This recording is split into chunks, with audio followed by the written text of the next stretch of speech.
We are anonymous.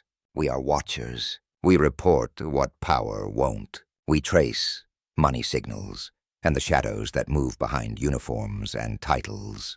We analyze military and law enforcement operations in conflict with organized crime. We do not serve kings. We do not kneel. Tonight we bring you a story of a statewide raid that started with a single breach at 4:45 a.m. under cold gray skies over Orlando and erupted into a coordinated counterstrike from Miami to Jacksonville. We'll walk you through the tactics, the seizures, the encrypted ledgers, the drones in the sky, the breach teams at the door, and the aftermath that forced whole departments to look inward. We will preserve every operational detail. To protect individuals while we lay out the system, we have altered identifying names and markers. The numbers, the methods, the logistics, the timeline remain intact. First, the opening scene. Cold, quiet. A block of concrete and neon labeled as an after-hours bar and casino. Drones above, black-clad agents below. DEA, FBI, and ICE moving like an engine. Radios green-lit but quiet. Then a single command. Execute. The flashbang cracked the air. Doors splintered under a battering ram. Helicopters thundered the perimeter. Every phone signal died at once. Every camera feed went dark. Inside the illegal club, chaos detonated. Poker chips flew like shrapnel. Two men burst from a back door, dragging duffel bags packed with cash, gold, and narcotics. They went down hard, the bags skidding across wet pavement. Behind mirrored walls, breach teams opened 3 hidden safes. Inside cash, gold bars, and an industrial-scale stockpile of meth and cocaine measured in hundreds of pounds. In the velvet of the VIP room, trays of blue fentanyl pills glittered under crystal chandeliers like harmless candy. They were not harmless. These are deadly imitations of pills people think are safe. The sellers do not care about your health, your safety, or your family. They care about money. This was not street corner retail. This was a network. The shockwave hit when one suspect stepped into the floodlights in full uniform, a sheriff's insignia reflecting the glare of the arrest. The case exploded from a routine raid into a statewide reckoning. If the man wearing the badge becomes the enemy, who do you trust? Tap. Like if you believe the truth must be hunted even inside the badge. At dawn, while the skyline brightened, analysts cracked an encrypted drive seized from the club. What they found was not a simple ledger. It was a digital spider web, each node a corporate front, each line a transfer, each endpoint an offshore account. The system had a code name, Operation Eclipse, a financial engine designed to convert cartel blood into clean American dollars. Inside the data set, investigators mapped 12 fake corporations, 4 underground casinos, 27 offshore accounts. Over a period of 24 months, more than $90 million moved through banks and investment firms inside the state. The money wasn't drifting. It was steered. On paper, a high-ranking law enforcement figure appeared as the controlling signature. In press conferences, he had stressed integrity. In back rooms, according to the trail, his network cleared back roads and cooled heat on convoy routes. He posed as a protector. He operated as a gatekeeper. Each offshore transfer had a darker signature, the initials and marks of a violent Mexican cartel known for flooding American corridors with fentanyl, pressed to look like medication. The analysts concluded the Eclipse framework wasn't homegrown. It was engineered with foreign cartel tradecraft, using the badge as an entry point. The same arteries that pumped fentanyl through the Southwest now bled across Florida's logistics and finance stacks.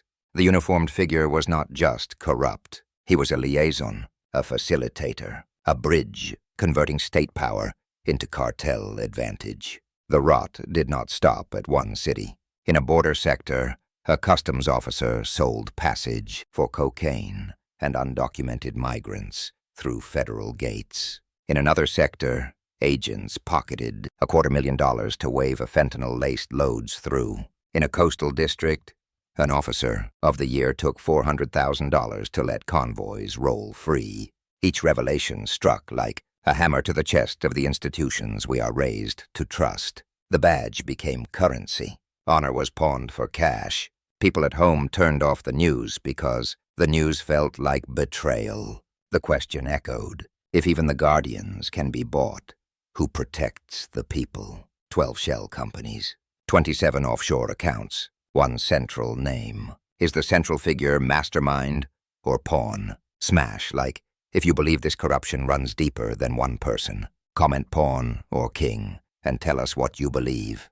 2 days after the initial arrest, the skies above the state shifted from peaceful to war-ready. The mission parameters changed. This was no longer a single raid. It was a statewide counter-strike. Objective: dismantle every Eclipse asset. Sever the cartel's domestic command posts. At 5 o'clock in the morning, a command center in Tampa lit up with red dots over a digital map.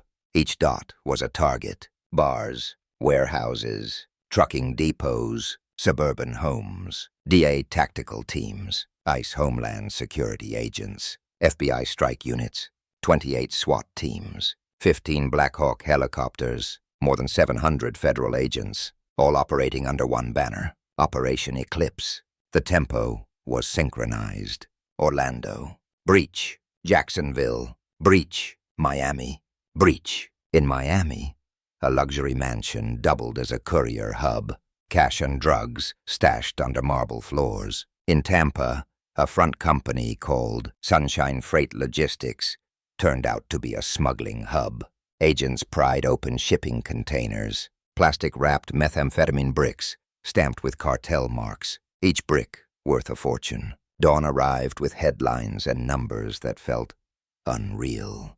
2.7 tons of methamphetamine cocaine and fentanyl seized, 133 guns recovered, nearly $9 million in cash, and gold pulled from safes and floor vaults. Numbers, however, tell only half the story. At an underground casino in a coastal district, breach teams met organized resistance not from gang members, but from private contractors on retainer with the Eclipse network.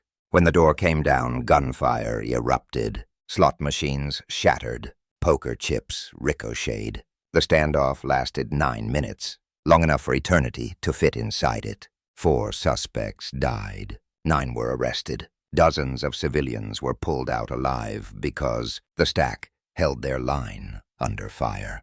Further north, ICE agents intercepted tractor trailers carrying counterfeit pharmaceuticals. Each pill looked harmless. Lab results confirmed pure fentanyl inside. The calculated lethality was staggering, enough to kill more than 1.5 million people. By nightfall, 51 suspects were in custody. Surveillance drones filmed the map of Florida glowing red like a fever. Then as each cell collapsed, the dots faded to gray. Inside the Tampa operations room, the mission commander spoke over the hum of machines. They thought this state was their safe zone. Tonight, the state struck back.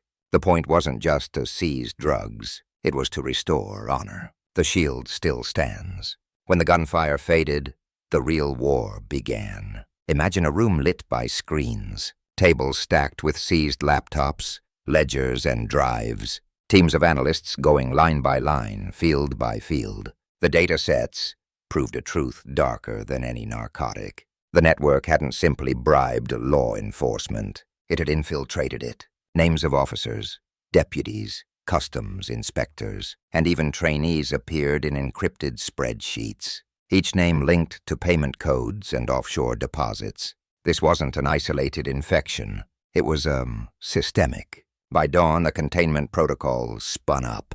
Project Sentinel Florida Division. The very agencies that led the raids were ordered to look inward. Unmarked vans rolled into precinct lots in 3 major metros. Doors opened. Warrants hit desks. 17 police officers, 3 border inspectors, 2 homeland agents, taken into custody not as heroes but as traitors, selling intelligence, clearing shipments, warning affiliates before the hammer dropped. In one headquarters, an officer watched his partner, the man he had patrolled beside for a decade, led away in cuffs. In another, a deputy broke down as federal agents removed his badge and duty weapon. The corridors that once rang with orders, and radio traffic carried only quiet and a kind of shame. Analysts traced the bribe lines back a decade. It started small: cash envelopes in gym bags, donated equipment funds, favors for nightclub friends. Then it scaled. In 5 years, more than $6 million moved through training bonuses and community outreach shells. The betrayal climbed the chain. Supervisors who looked away, investigators who rolled a case, accountants who erased wire trails. A governor stepped to a podium. If the badge is dirty, the shield is broken. We will rebuild this house clean. That night, the FBI's cyber division began to dissect the Eclipse comms. Voice notes, coded instruction sets, payroll logs for officers designated as under protection. The proof hardened. A new law sprinted through Congress, the Integrity Shield Act. It authorized deep audits of every department touched by Eclipse and built an independent ethics division inside the Department of Justice. Behind closed doors, tribunals convened. Some careers ended in a sentence and a signature. By week's end, the Eclipse empire collapsed. The cost, however, was devastating. Trust shattered. Reputations burned. Families broke under the weight of what came to light. Yet in the wreckage, something stubborn and good rose. The conviction that honor must be earned again. They thought corruption was invisible, said the narrator down the hall, voice low and steady. Under federal light, even the darkest shadows have nowhere left to hide. When the smoke cleared, the Eclipse Social Club, once a neon fortress of greed, sat behind yellow tape. Inside, agents turned the floor into an evidence grid. Every table, every chip, every bullet casing. Each piece told the story of how deep the corruption ran. But what came next wasn't just about arrests. It was about repairing a covenant. In a federal hangar outside Orlando, the evidence stretched across the concrete. Piles of gold bars, pallets of cash, nearly 3 tons of narcotics under armed guard. The air smelled of cold steel and chemicals. Each brick of meth, each counterfeit pill. Each one represented a life saved and a system nearly lost. A senior DDA leader stood over a table of fentanyl and spoke quietly. This isn't victory, it's survival. In downtown Miami, citizens gathered with candles outside headquarters. Some prayed, some protested. On the walls, photos of arrested officers formed a tragic mural. Faces once trusted, now marked as betrayers. A mother with a folded flag whispered into the night, "My son died from fentanyl. At least now someone fought back." Within days, the Integrity Shield Act was law. Mandatory audits for every department touched by Eclipse. An independent ethics unit with authority to pull records, trace deposits, and suspend clearances. In the Capitol, the phrase, "Clean the Shield," became both slogan and mission. Background checks reopened. Dozens of officers were cleared, people who fought the rot from within, who pushed back and refused to bend, even when it cost them. Reconstruction took shape. Former cartel-owned businesses were converted into rehabilitation centers. The Eclipse logo erased from nightclub walls and replaced by banners reading, "Reclaim the Light." Federal grants moved into youth programs in neighborhoods hammered by fentanyl. The first time in years, children played in parks that had been dealer territory. In a televised address, the governor stood in front of a state flag. "We can't erase what happened. We can prevent its return. This place will not be defined by its corruption, but by how it rose." Back at the command post, the operations board bore gray pins. Each gray pin marked a dismantled site.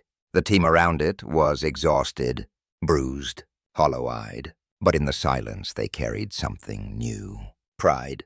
They had fought criminals, and they had fought betrayal. Outside sunrise cut the coastline with gold. From beaches to back roads, corruption had spread like a tide. So had justice. When the tide turns, this country stands. The camera in your mind's eye, lingers on a flag over a field office. The final words hang in the quiet. The war for integrity never ends. Neither does the will to fight it. Now let's go deeper. Let's analyze why the operation worked, where it almost broke, and how the playbook will evolve.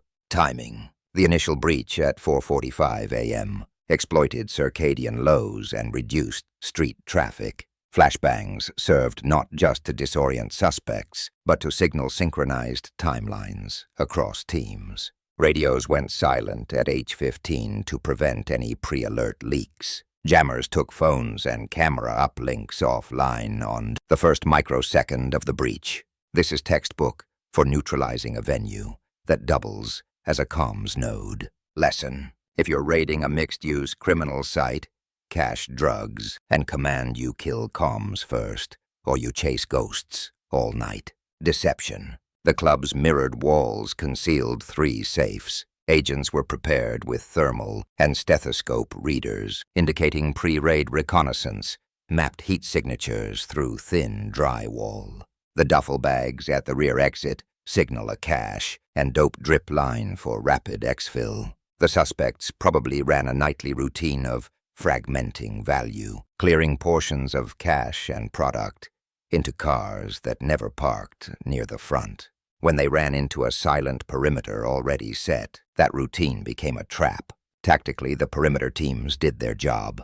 Not a single duffel bag left the lane. Finance. The Eclipse ledger shows scaling logistics. 12 corporations, 4 casinos, 27 offshore accounts. The monthly throughput implies layered integration. Front businesses handle cash smurfing and structured deposits. Casinos launder physical currency through chip buy-ins and wins, resetting the paper trail. Offshores provide distance and deniability. The codename Eclipse isn't cute.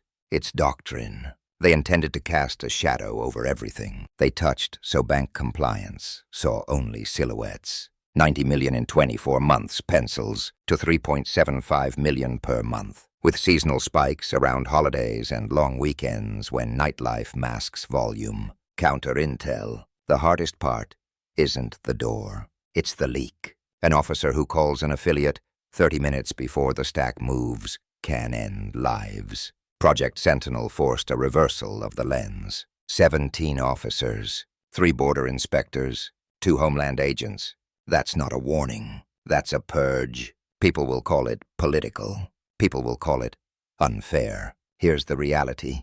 You cannot run high-risk interdictions while your ops board is being screenshotted to a group chat you don't control. Cutting out bad actors is not punishment. It's life support. Fire contact. The 9-minute standoff at the casino tells you how far the network had professionalized. Private contractors under retainer. Elevated platforms for crossfire. Machines placed to create ricochet corridors. The fact that the breach stack held, saved civilians, and still secured the evidence means the training cycle took gunfights seriously, without letting them define the mission. This is what separates raids that collapse into tragedies from operations that end with dozens alive. Public trust. The hangar full of seized evidence is more than optics. It's proof of life saved. Each brick, each pill is a deferred funeral. But optics matter. Candles at a headquarters, photos on a wall, a mother with a folded flag. These images admit pain. They also claim a future. You cannot rebuild trust with statistics alone. You rebuild it with transparency, accountability, and visible restitution, like converting cartel properties to rehab centers, marking old Eclipse walls with Reclaim the Light. Law. The Integrity Shield Act is not just a headline. It introduces hard audit powers and an independent ethics arm that shifts incentives. An officer taking an envelope may once have expected a slap on the wrist. Now he expects a forensic audit, frozen assets, and a tribunal with teeth. Does that scare some good officers? Maybe. But bright light doesn't hurt clean hands. Strategy. The map of red dots, fading to gray, is a cinematic image, but it encodes the heart of the playbook. Converge. Breach. Seize comms. Split targets into parallel lanes. One lane handles live contact. One lane handles finance. One lane handles internal integrity. If you focus only on seizures, the network regrows. If you focus only on prosecutions, the poison keeps moving. If you ignore internal integrity, your next raid gets someone killed. The three-lane model operations finance. Integrity is how you break engines, not just wheels. Costs. Trust was shattered. Reputations destroyed. Families torn. That is not propaganda. That is the bill you pay when corruption metastasizes. But on the other side of the ledger, kids return to parks. Overdoses dip because a network missed a season of deliveries, and honest officers lift their heads again. So what comes next? Expect decentralization. Networks like Eclipse will shift from 4 large casinos to 10 smaller rooms. Less splashy, harder to map. Expect synthetic variants to change pill color, press, and imprint to defeat public recognition campaigns. Expect more private contractor firewalls at entry points. Expect more attempts to recruit inside the academy before ethics training hardens. Counter that by front-loading financial forensics, by embedding red team auditors inside training cohorts, and by rotating compliance officers across jurisdictions so local friendships cannot calcify into blind spots. Expect copycats. When one system falls, another studies the autopsy for mistakes. That is why the audits must run hot. That is why the ethics arm must be independently budgeted, and why background rechecks can't be performative. Clean hands don't fear the light. Dirty hands do. Keep the light on. In the end, this is not a story about drugs alone. It is about systems. Systems of money. Systems of power. Systems of accountability. It started with a single flashbang at 4:45 a.m. It expanded into synchronized raids in 3 major metros. It produced seizures measured in tons and caches of gold and cash measured in pallets. It pulled down 51 suspects in a single sweep. It exposed a decade of bribes, and it forced honest people inside the shield to say, "We will clean our own house." Justice is not a moment.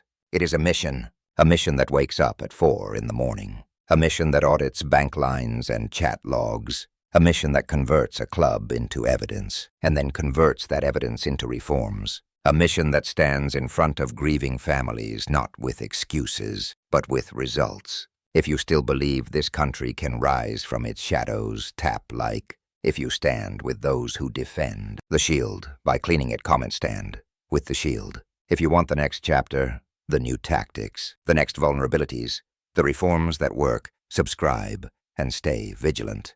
We are anonymous. We do not forget. We do not forgive institutional betrayal. Expect us to keep the light on.